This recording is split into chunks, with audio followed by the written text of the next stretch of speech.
नमस्कार दोस्तों, तो स्वागत है आप सभी का हमारे YouTube चैनल टीच पे में। आज है 23 अक्टूबर और आज हम 23 अक्टूबर के करंट अफेयर्स को कवर करने वाले हैं, तो वीडियो में एंड तक बने रहें क्योंकि ये आपके एग्जाम पर्सपेक्टिव से बहुत ही इंपॉर्टेंट होने वाले हैं। तो वीडियो शुरू करने से पहले अगर आपने हमारे YouTube चैनल को अभी तक सब्सक्राइब नहीं किया है तो जाके सब्सक्राइब कर लें और बेल आइकन को प्रेस कर लें ताकि हमारी आने वाली अपडेट आप तक सबसे पहले पहुंचे। तो आइए शुरू करते हैं बिना किसी देरी के आज के मुख्य करंट अफेयर्स। आज का जो हमारा सबसे पहला क्वेश्चन है वो है यातायात नियम उल्लंघन की रिपोर्टिंग के लिए केरल सरकार द्वारा लॉन्च की गई ऐप का क्या नाम है। ऑप्शन है आपके पास यातायात संरक्षक, नागरिक प्रहरी, नियम रक्षक या फिर सिटीजन सेंटिनल। इसका जो राइट आंसर होने वाला है वो ऑप्शन नंबर 4 सिटीजन सेंटिनल। ठीक है। केरल के परिवहन मंत्री के वी गणेश कुमार ने 18 अक्टूबर 2024 को सिटीजन सेंटिनल ऐप लॉन्च किया है जिससे कि जनता को यातायात उल्लंघन की तस्वीरों और वीडियो अपलोड करने की अनुमति मिलेगी। सत्यापित रिपोर्ट के परिणाम स्वरूप मोटर वाहन विभाग द्वारा उल्लंघनकर्ताओं को ई चालान भेजा जाएगा। ठीक है। राष्ट्रीय सूचना विज्ञान केंद्र द्वारा विकसित यह ऐप केरल की 100वीं दिवसीय कार्य योजना का हिस्सा है। ठीक है। अगला जो क्वेश्चन है वो है 22 अक्टूबर 2024 को AQI 301-400 के साथ गंभीर वायु प्रदूषण से निपटने के लिए दिल्ली को ग्रेडेड रिस्पांस एक्शन प्लान के किस चरण में रखा गया था। ठीक है। ऑप्शन है आपके पास प्रथम चरण में, सेकंड चरण में, थर्ड चरण में या फिर फोर्थ चरण में। इसका जो राइट आंसर रहने वाला है वो ऑप्शन नंबर 2 चरण द्वितीय में। ठीक है। दिल्ली एनसीआर में वायु गुणवत्ता बहुत खराब श्रेणी में AQI, ठीक है, एयर क्वालिटी 301 से लेकर 400 तक पहुंचाने के कारण ग्रेडेड रिस्पांस एक्शन प्लान का चरण 2 लागू कर दिया गया था। ठीक है। प्रतिबंधों में कोयला जलाओ लकड़ी, डीजल जनरेटर पर प्रतिबंध और पार्किंग शुल्क में वृद्धि शामिल है। ठीक है। आधिकारिक सड़क पर धूल नियंत्रण उपाय, पानी का छिड़काव और निर्माण स्थलों पर निरीक्षण लागू करेंगे। नागरिकों से सार्वजनिक परिवहनों का उपयोग करने का आग्रह किया जाता है। ठीक है।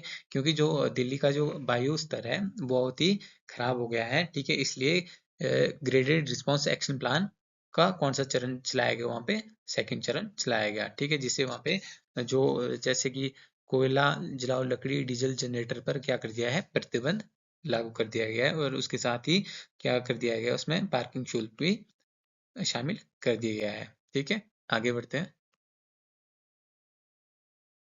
अगला क्वेश्चन है 2026 राष्ट्रमंडल खेल किस शहर में आयोजित किए जाएंगे। ऑप्शन है आपके पास बर्मिंघम, मेलबोर्न, सिडनी या फिर ग्लासगो। ठीक है। इसका राइट आंसर है ऑप्शन नंबर 4 ग्लासगो। ठीक है। 2026 राष्ट्रमंडल खेल ग्लासगो स्कॉटलैंड में आयोजित किए जाएंगे। लागत को सीमित करने और व्यवस्था को सुचारू रूप के लिए हॉकी, निशानेबाजी, क्रिकेट, बैडमिंटन और कुश्ती जैसी कई प्रमुख खेलों को 2026 के संस्करण से हटा दिया गया है। कौन-कौन से खेलों को हटा दिया गया है राष्ट्रमंडल खेलों से? वो है आपका हॉकी, निशानेबाजी, क्रिकेट, बैडमिंटन और कुश्ती। ठीक है। जिसे कि 2026 के संस्करण से हटा दिया गया है। क्यों? लागत को सीमित करने के लिए। ठीक है। यह आयोजन ग्लासगो में 4 स्थानों पर किया जाएगा तथा खेलों के बजट को अनुकूल बनाए रखने के लिए पिछले आयोजनों की तुलना में कम खेल आयोजित किए जाएंगे। राष्ट्रमंडल खेल महासंघ का लक्ष्य भविष्य के लिए टिकाऊ, लचीला और लागत प्रभावी खेल मॉडल तैयार करना है। ठीक है। तो 2026 राष्ट्रमंडल खेल किस शहर में आयोजित की जाएंगे, वो आपका ग्लासगो। और किन किन खेलों को इसे 2026 के संस्करण से हटा दिया गया है, वो आपका बैडमिंटन, निशानेबाजी, क्रिकेट, कुश्ती और हॉकी। ठीक है।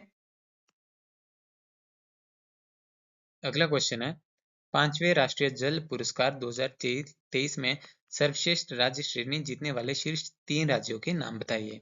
ऑप्शन है आपके पास गुजरात, ओडिशा, मध्य प्रदेश, ओडिशा, गुजरात, पुडुचेरी, ओडिशा, उत्तर प्रदेश और गुजरात, उत्तर प्रदेश, ओडिशा और राजस्थान।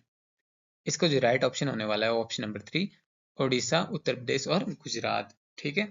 राष्ट्रपति द्रौपदी मुर्मू ने नई दिल्ली में 5वें राष्ट्रीय जल पुरस्कार 2023 प्रदान किए, जहां ओडिशा ने सर्वश्रेष्ठ राज्य श्रेणी में प्रथम पुरस्कार हासिल किया है। सर्वश्रेष्ठ राज्य श्रेणी में ओडिशा को प्रथम पुरस्कार, उत्तर प्रदेश को दूसरा और गुजरात और पुडुचेरी को संयुक्त रूप से तीसरा स्थान प्राप्त हुआ है। ठीक है। ये पुरस्कार जल समृद्धि भारत पहल के तहत जल संरक्षण और प्रबंधन में राज्यों के प्रयासों को मान्यता देने के लिए दिए गए हैं। विजेताओं को विभिन्न श्रेणियों में प्रशस्ति पत्र ट्रॉफी और नगद पुरस्कार प्रदान किए गए हैं। ठीक है, तो पांचवें राष्ट्रीय जल पुरस्कार 2023 में सर्वश्रेष्ठ राज्य श्रेणी जीतने वाले 3 राज्य कौन कौन से हैं? ओडिशा, उत्तर प्रदेश, गुजरात। ठीक है, आगे बढ़ते हैं। अगला क्वेश्चन है, नई दिल्ली में पूसा में आयोजित राष्ट्रीय कार्यशाला में चर्चा किए गए पोर्टल का क्या नाम है, जिसका उद्देश्य बीज ट्रेसिबिलिटी और प्रमाणीकरण में सुधार करना है? ऑप्शन है आपके पास सीड पोर्टल, साथी पोर्टल, एग्रीगेम पोर्टल या फिर कृषि कल्याण पोर्टल। इसका जो राइट आंसर होने वाला है ऑप्शन नंबर 2, साथी पोर्टल। साथी पोर्टल पर राष्ट्रीय कार्यशाला 21 अक्टूबर 2024 को पूसा नई दिल्ली में आयोजित हुई। ठीक है, साथ ही पोर्टल को भारत में बीज ट्रस्टेबिलिटी प्रमाणीकरण और सूची प्रबंधन बढ़ाने के लिए राष्ट्रीय सूचना विज्ञान केंद्र द्वारा विकसित किया गया। किसके द्वारा विकसित किया गया? राष्ट्रीय सूचना विज्ञान केंद्र द्वारा। इसका उद्देश्य यह सुनिश्चित करना है कि प्रमाणित बीज किसानों तक पहुंचते हैं तथा नए और बेहतर बीज किस्मों के उपयोग को बढ़ावा दिया जाए। कार्यशाला में चरण की सफलता पर प्रकाश डाला गया और आगामी चरण 2 पर ध्यान केंद्रित किया गया, जो राज्यों में बीज सूची प्रबंधन की सुव्यवस्था करेगा। इस कार्यक्रम में अधिकारियों, राज्य कृषि विभागों, शोधकर्ताओं और हितधारकों सहित 140 से अधिक प्रतिभागियों ने भाग लिया। ठीक है, अगला क्वेश्चन है, डॉक्टर मानसुख मांडविया द्वारा लॉन्च किए गए ई श्रम वन स्टॉप सॉल्यूशन का प्राथमिक उद्देश्य क्या है?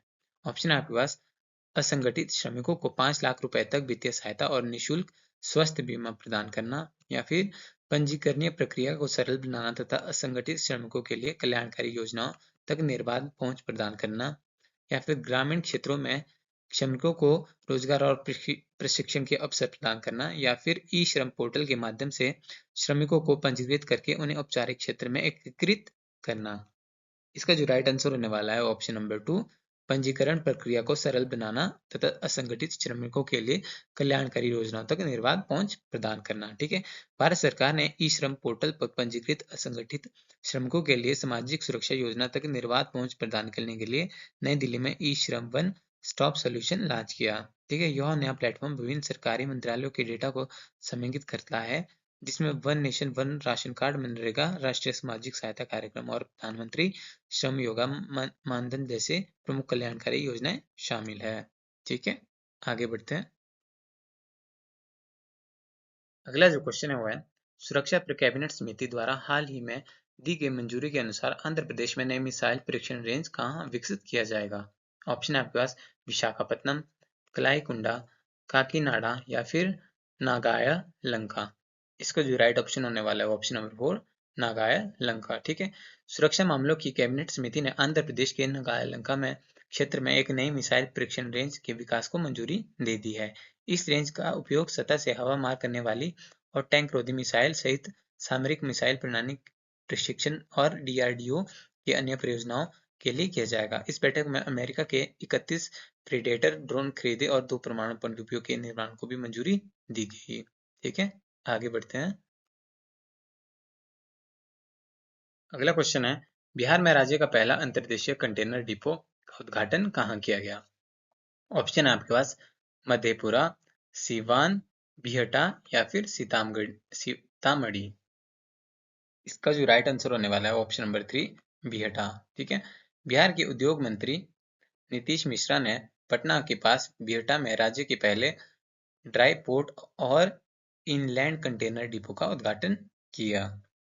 यह सुविधा वेयरहाउसिंग, कस्टम क्लियरेंस और मल्टी मॉडल परिवहन सेवाएं प्रदान करेगा, जिससे बिहार में आयातकों और निर्यातकों के लिए लॉजिस्टिक्स में उल्लेखनीय वृद्धि होगी। यह कोलकाता, हल्दिया, विशाखापट्टनम और मुंद्रा जैसे प्रमुख बंदरगाहों से रेल द्वारा सुसंबंधित है। ठीक है, तो कहाँ बिहार में राज्य का पहला अंतर्देशीय कंटेनर डिपो का उद्घाटन कहाँ किया गया? वो है बिहटा में। ठीक है, आगे बढ़ते हैं। अगला जो क्वेश्चन है वो है, कार्य की निगरानी और सहयोग बढ़ाने के लिए साउथ ईस्टर्न कैलीफील्ड्स लिमिटेड द्वारा शुरू किए गए प्लेटफॉर्म का क्या नाम है? ऑप्शन है आपके पास अभिमन्यु ई लर्निंग प्लेटफॉर्म, या फिर सीएमडी डैशबोर्ड, भूमि अधिग्रहण प्रबंधन गाली, या फिर एसईसीएल सहयोग एवं शिकायत प्रणाली। इसका जो राइट आंसर होने वाला है ऑप्शन नंबर 2, CMD डैशबोर्ड। ठीक है। SECL south eastern California limited ने CMD डैशबोर्ड पेश किया है, जो इसके मुख्यालय और परिचालन क्षेत्र में कार्यों की निगरानी और सहयोग को बढ़ाने के लिए एक एकीकृत मंच है। CMD डैशबोर्ड नए प्रगतिरत और विलंबित कार्यों का अवलोकन प्रदान करता है, जिससे कि SECL के परिवहन में पारदर्शिता और दक्षता को बढ़ावा मिलता है। यह उपयोगकर्ताओं को आवश्यकता को उठाने और उन्हें वास्तविक समय में ट्रैक करने में सक्षम बनाता है, जिससे विभागों के बीच बेहतर सहयोग को बढ़ावा मिलता है। यह पहल विशेष अभियान 4.0 के दौरान SCCL के बड़े डिजिटल परिवर्तन का प्रयोग का हिस्सा है। ठीक है। SCCDL यानी कि साउथ ईस्टर्न कोलफील्ड लिमिटेड। ठीक है, आगे बढ़ते हैं। अगला क्वेश्चन है, हाल ही में वैज्ञानिकों ने शनि के संबंध में कौन से ट्रोजन क्षुद्रग्रह खोजे हैं? ऑप्शन आपके पास सूर्य की परिक्रमा अस्थिर स्थितियों में करने वाले क्षुद्रग्रह, या फिर बृहस्पति ग्रहों से टकराने वाले क्षुद्रग्रह, या फिर क्षुद्रग्रह जो किसी ग्रह की कक्षा में स्थिर लैग्रेंज बिंदु पर स्थित होते हैं, या फिर ग्रीक देवताओं के नाम पर रखे गए क्षुद्रग्रह। इसका जो राइट ऑप्शन है वो ऑप्शन नंबर 3, क्षुद्र ग्रह जो ग्रह की कक्षा में स्थिर लैग्रेंज बिंदुओं पर स्थित होते हैं। ठीक है। वैज्ञानिकों ने शनि के लिए एक ट्रोजन क्षुद्र ग्रह खोज की है, जिससे सौरमंडल में सभी विशाल ग्रहों के साथ साथ इन खगोलीय पिंडों की उपस्थिति स्थापित हो गई है। ट्रोजन क्षुद्र ग्रहों का एक वर्ग है जो सूर्य के चारों ओर ग्रह की कक्षा में स्थिर लैग्रेंज बिंदु L4 या L5 पर स्थित होते हैं। खगोलविदों द्वारा शुरू की गई परंपरा के अनुसार ट्रोजन क्षुद्रग्रहों का नाम ट्रोजन युद्धों के नायकों के नाम पर रखा गया है। वे अपनी स्थिर और दीर्घकालिक कक्षाओं के कारण सौरमंडल के विकास के बारे में जानकारी प्रदान करते हैं। ठीक है। अगला क्वेश्चन है, हाल ही में प्रधानमंत्री मोदी द्वारा उड़ान योजना के तहत उद्घाटित हवाई अड्डों में से कौन सा स्थान शामिल नहीं है? ठीक है। ऑप्शन है आपके पास रीवा मध्य प्रदेश, अंबिकापुर छत्तीसगढ़, सहारनपुर उत्तर प्रदेश, या फिर शहडोल मध्य प्रदेश। इसका जो राइट ऑप्शन होने वाला है वो ऑप्शन नंबर 4, शहडोल मध्य प्रदेश। शहडोल मध्य प्रदेश में प्रधानमंत्री मोदी द्वारा उड़ान योजना के तहत उद्घाटित नए हवाई अड्डों में यह स्थान शामिल नहीं है। ठीक है। भारतीय सरकार ने देश भर में क्षेत्रीय हवाई संपर्क को बढ़ाने के लिए उद्देश्य से उड़ान उड़े देश का आम नागरिक योजना का 10वां वर्ष का विस्तार करने की घोषणा की है। नागरिक उड्डयन मंत्री राम मनोहर नायडू ने उड़ान योजना की 8वीं वर्षगांठ मनाई, जिससे में भारत में हवाई यात्रा को लोकतांत्रिक बनाने में इसकी भूमिका पर प्रकाश डाला गया, जो प्रधानमंत्री नरेंद्र मोदी द्वारा शुरू की गई एक दृष्टि है।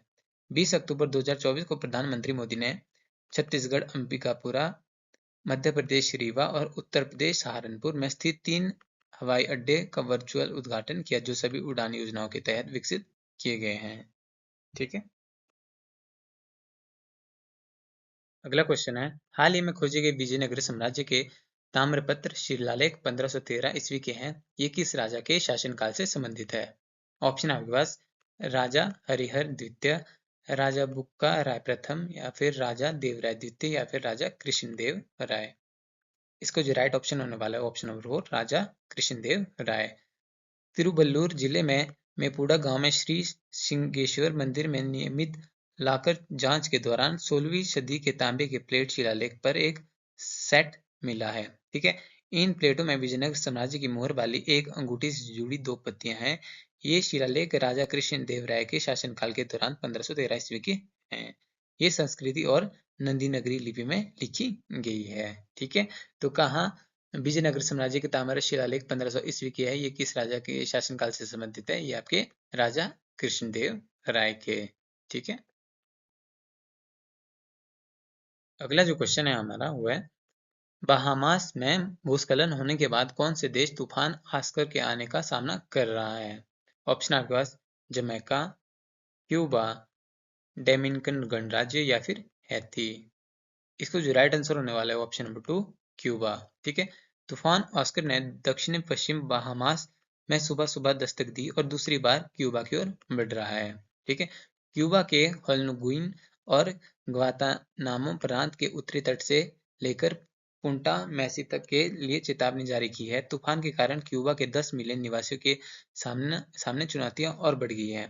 ऑस्कर को उष्णकटिबंधीय तूफान से अपग्रेड करके तूफान घोषित कर दिया गया है। ठीक है, तो कहाँ पे? क्यूबा में तूफान ऑस्कर आने का सामना कर रहा है। ठीक है, अगला क्वेश्चन है 120 किलोमीटर प्रति घंटे की रफ्तार से चलने वाले गंभीर चक्रवात तूफान दाना के तट पर आने की आशंका किस राज्य में है? ऑप्शन आपके पास आंध्र प्रदेश, तमिलनाडु, ओडिशा या फिर पश्चिम बंगाल।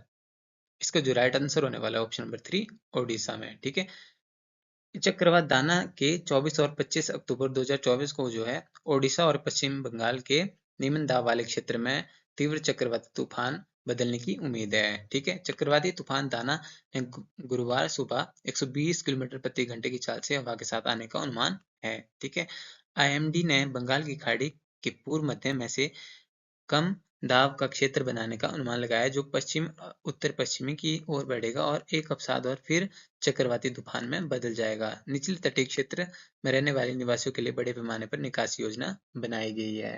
ठीक है, इसमें जो है हवा की गति 100 से लेकर 110 किलोमीटर घंटा तक पहुंच सकती है, जिसमें कि 120 किलोमीटर प्रति घंटे तक की गति हो सकती है, जिससे कि दोनों राज्य आपके प्रभावित हो सकते हैं। कौन कौन से? आपके ओडिशा और पश्चिम बंगाल। फिलहाल यह कहाँ पे उड़ीसा राज्य में आने की आशंका है। ठीक है, आगे बढ़ते हैं। आज के करंट अफेयर का जो हमारा अंतिम क्वेश्चन है वो है जिलाद वन्यजीव अभयारण्य जो तेल की खोज के कारण खबरों में देखा गया था किस राज्य में स्थित है? ऑप्शन आपके पास मणिपुर, असम, नागालैंड या फिर मेघालय। इसका जो राइट आंसर होने वाला है ऑप्शन नंबर 1, मणिपुर। ठीक है, मणिपुर के तमेंगलोंग जिले में स्थित जिलाद वन्यजीव अभयारण्य में तेल और गैस की खोज का विरोध रोंगमई नागा काउंसिल मणिपुर कर रहा है। जिलाद वन्यजीव अभयारण्य विविध वन्यजीव का घर है जिसमें कि बाघ, तेंदुआ, गिबन, हॉर्नबिल और अजगर शामिल है। साथ ही इस क्षेत्र की सबसे बड़ी झील जिलाद भी है। केंद्र सरकार के पर्यावरण मंत्रालय ने अन्वेषण परियोजना को प्रारंभिक चरण 1 मंजूरी दे दी है, जिसे स्थानीय समुदाय में तीव्र विरोध उत्पन्न हो गया है। परिषद का तर्क है कि परियोजना भारतीय संविधान के अनुच्छेद 371 सी का उल्लंघन करती है, जो मणिपुर के पहाड़ी क्षेत्र में आदिवासी समुदाय के अधिकारों के लिए विशेष सुरक्षा प्रदान करता है। ठीक है, तो जिलाद वन्य जीव अभयारण्य कहाँ पे है? वो है आपका मणिपुर में। ठीक है,